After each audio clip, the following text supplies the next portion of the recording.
नमस्कार, सुप्रभात मित्रों। ज़िंदगी जीने के एक बहुत सुंदर फ़लसफ़े के साथ आज के दिवस की शुरुआत कर रहा हूँ।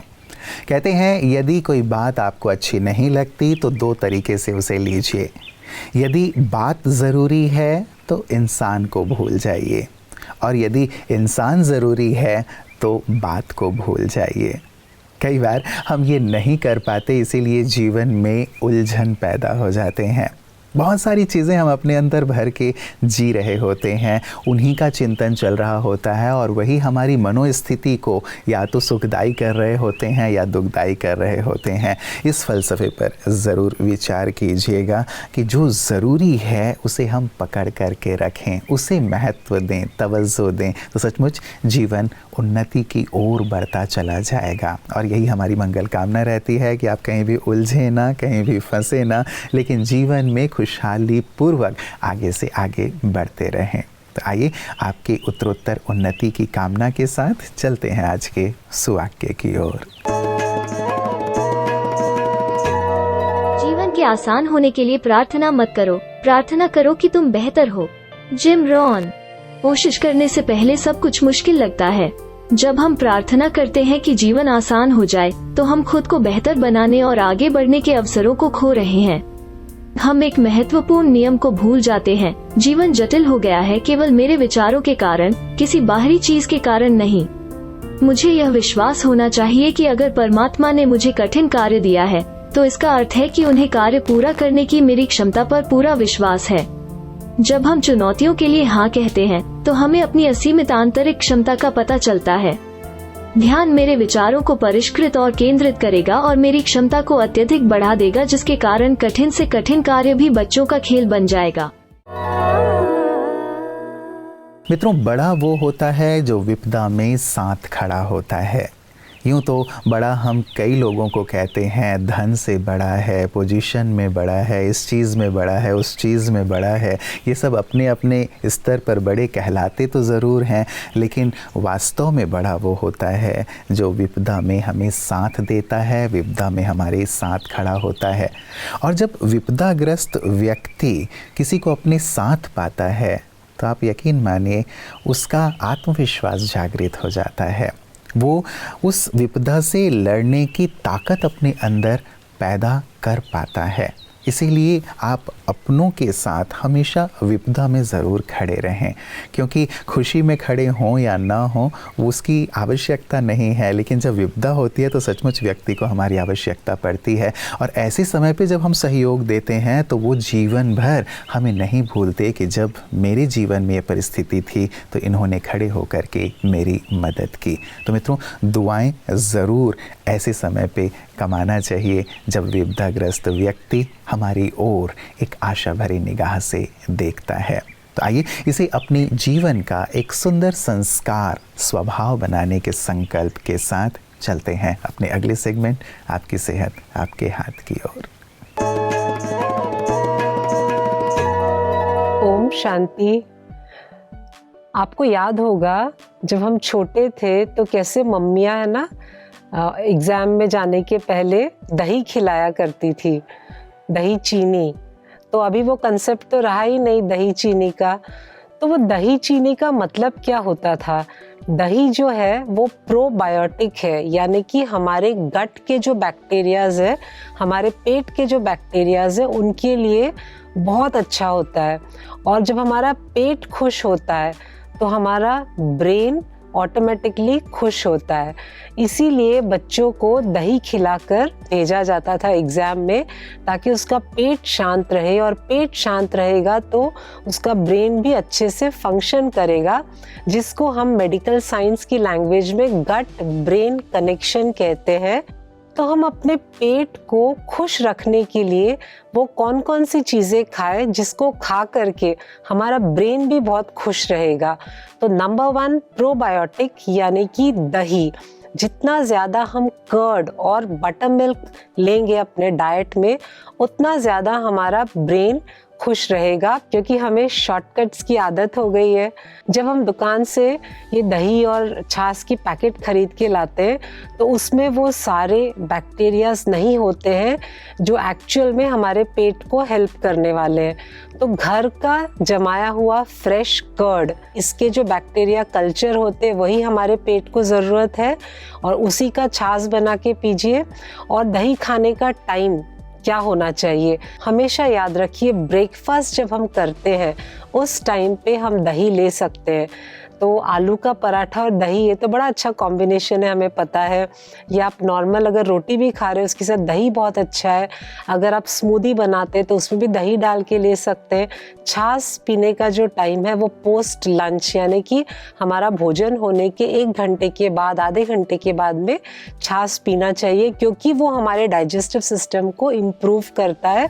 लेकिन डिनर के वक्त यानी कि शाम होने के बाद में कभी भी दही या छाछ ना ले, क्योंकि इससे वात बढ़ेगा, और जितना वात बढ़ेगा तो हमारे जो जॉइंट पेन्स है वो बढ़ने लगेंगे। तो 2 चीज़ें ध्यान रखिए, दही घर का जमा हुआ, दूसरा सही टाइम पे दही खाना। इतना अगर आप ध्यान रखेंगे तो गट हेल्थ के लिए जो चीज़ें चाहिए वो मिल रही है। गट खुश तो हमारा ब्रेन खुश। Thank you. ओम शांति। एक पत्थर पर लिखा था कि पत्थर की कीमत तब समझ में आती है जब एक सुनसान जगह पर 4 कुत्ते घेर लेते हैं। बात हंसी की भी है लेकिन गहरी भी है मित्रों। कई बार हम रंग, रूप, पद, पोजीशन देख कर के ही लोगों के साथ अच्छा बर्ताव करते हैं, और जो इस चीज़ में कम है उनके साथ बुरा बर्ताव करते हैं। लेकिन ध्यान रखना चाहिए कि छोटी से छोटा व्यक्ति भी हमारे जीवन में अहम रोल अदा कर सकता है। उसके साथ और सहयोग की हमें कभी भी आवश्यकता हो सकती है। इसीलिए हम इन रंग रूप को देख कर के अपने बर्ताव को परिवर्तित ना करें, लेकिन अपना बर्ताव, अपना व्यवहार हर एक के साथ समान रखें, ताकि हम सबके प्यार सम्मान के अधिकारी भी बने और साथ ही सबका सहयोग भी हमें प्राप्त हो।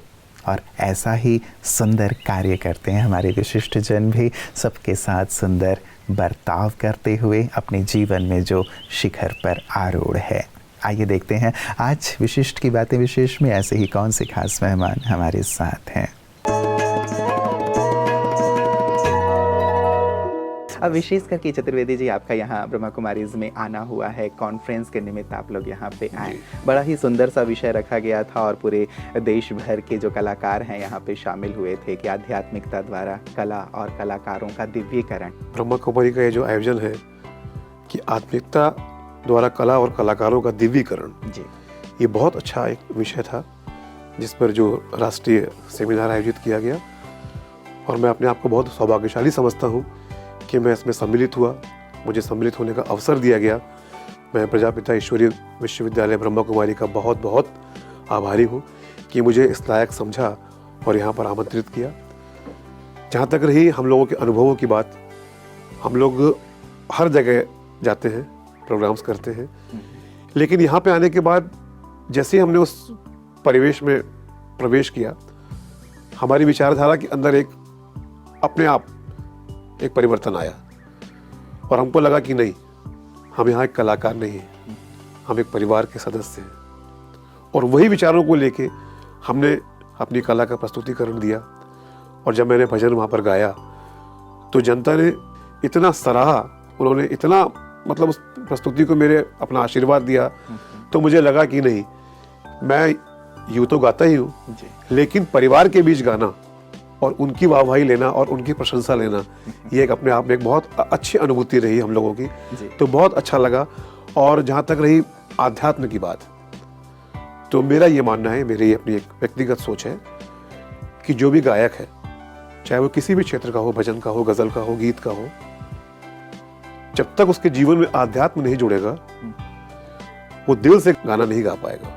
क्योंकि गायकी 3 जगह से होती है, एक तो पेट से, एक गले से और एक मुंह से, और इन तीनों का जब समावेश होता है तब वो गायक अच्छा कहलाता है। और जब आपको जनता से संवाद कायम करना है तो उसके लिए आपको आध्यात्म की ओर जाना पड़ेगा। और जब स्वयं आप उसमें डूबेंगे और आपको लगेगा कि मैं अच्छा गा रहा हूँ, तो जनता उसे अपने आप सराहेगी, आपको आशीर्वाद देगी। इसलिए मैं समझता हूँ कि संगीत में, कला या कलाकारों में आध्यात्म का होना बहुत बहुत आवश्यक है। और इस विषय को जो आप लोगों ने चुना, ब्रह्मा कुमारी ने, ये बहुत ही अच्छा विषय रहा। और जितने भी कलाकार वहाँ पे पहुँचे इस सेमिनार में, वो निश्चित ही लाभान्वित हुए और होंगे। मित्रों, वास्तविक सुंदरता चेहरे में नहीं लेकिन हमारी सोच में होती है, हमारे चरित्र में, हमारे बोल और हमारे व्यवहार में होती है, जिसे हम कहते हैं आंतरिक सुंदरता। वास्तव में बाह्य सुंदरता से कहीं ज़्यादा श्रेष्ठ है आंतरिक सौंदर्य, मन का सौंदर्य, आत्मा का सौंदर्य। यदि अंदर से हम सुंदर होते हैं तो बाहरी सुंदरता मायने नहीं रखती। अंदर की सुंदरता हमें लोकप्रिय बना देती है, प्रभु प्रिय बना देती है और संसार में हर स्थान पर हमें सफलता भी दिलाती है। कैसे हम इस आंतरिक सौंदर्य को निखारें, यही सुंदर कला ब्रह्मा कुमारियाँ सभी को सिखा रही हैं कि आध्यात्म के ज़रिए ही अंतर मन को, अंतर जगत को निखारा जा सकता है, सुंदर बनाया जा सकता है। आइए देखें पीस न्यूज़ हाइलाइट्स में। गुजरात की राजधानी गांधीनगर में आयोजित वाइब्रेंट गुजरात जनवरी 2024 में 5 दिवसीय तक चलने वाले ग्लोबल ट्रेड शो में सैकड़ों की संख्या में छोटे एवं बड़े स्टॉल लगाए गए और इस मौके पर ब्रह्मा कुमारीज को भी निःशुल्क रूप से 10 बाई 10 फीट का स्टॉल प्राप्त हुआ। माननीय प्रधानमंत्री श्री नरेंद्र मोदी जी द्वारा अंतर्राष्ट्रीय एवं राष्ट्रीय महानुभावों VIPs की विशेष उपस्थिति में आयोजित इस ग्लोबल ट्रेड शो के उद्घाटन समारोह में ब्रह्मा कुमारीज गांधीनगर प्रभारी आदरणीय राजयोगिनी कैलाश दीदी जी को भी सादर आमंत्रण मिला था। इस दौरान माउंट आबू से वरिष्ठ राजयोग शिक्षिका BK उषा दीदी एवं BK गीता दीदी ने भी विशेष रूप से शिरकत की। इस स्टॉल में राजयोग मेडिटेशन के कई प्रदर्शनी, आध्यात्मिक फिल्म्स एवं बिजनेस एंड इंडस्ट्री विंग के चित्र लगाए गए थे, जिसका हजारों भाई बहनों ने लाभ लिया।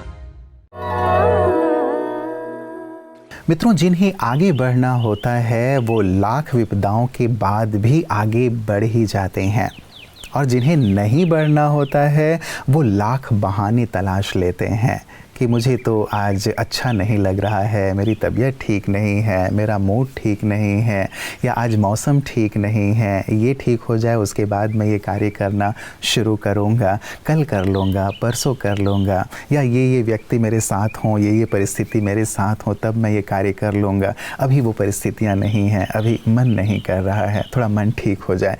लाख लाख बहाने करके ऐसे व्यक्ति अपनी सफलता को दूर कर देते हैं। मित्रों, कभी देखा है आपने छोटे बच्चे को कि ठंड के कारण वो पढ़ाई पढ़ने नहीं जा रहा है? वो विद्यार्थी जो छोटा सा है बहुत ठंड में भी पढ़ने के लिए निकल जाता है, बारिश हो रही है तब भी वो परीक्षा देने के लिए चला जाता है। एक छोटा बच्चा भी जब ठंड से, बारिश से नहीं घबराता, आगे बढ़ता है जीवन में, उससे हम सीख लें और ये देखें कि कैसी भी परिस्थिति क्यों ना हो, मुझे आगे बढ़ना है, उन्नति करनी है, शिखर पर पहुंचना है। यदि हम ये ठान लेते हैं तो हमारी सफलता निश्चित हो जाती है। इसीलिए बहानेबाजी को दरकिनार करते हुए मित्रों, अपने आप को दृढ़ संकल्पित करें कि मुझे विजय श्री हासिल करना है। हमारी भी ढेर सारी शुभकामनाएं आपके साथ हैं कि जीवन के लक्ष्य को आप अवश्य प्राप्त करें। आइए इसी मंगल कामना के साथ आज के लिए इजाज़त लेता हूँ। नमस्कार। ओम शांति।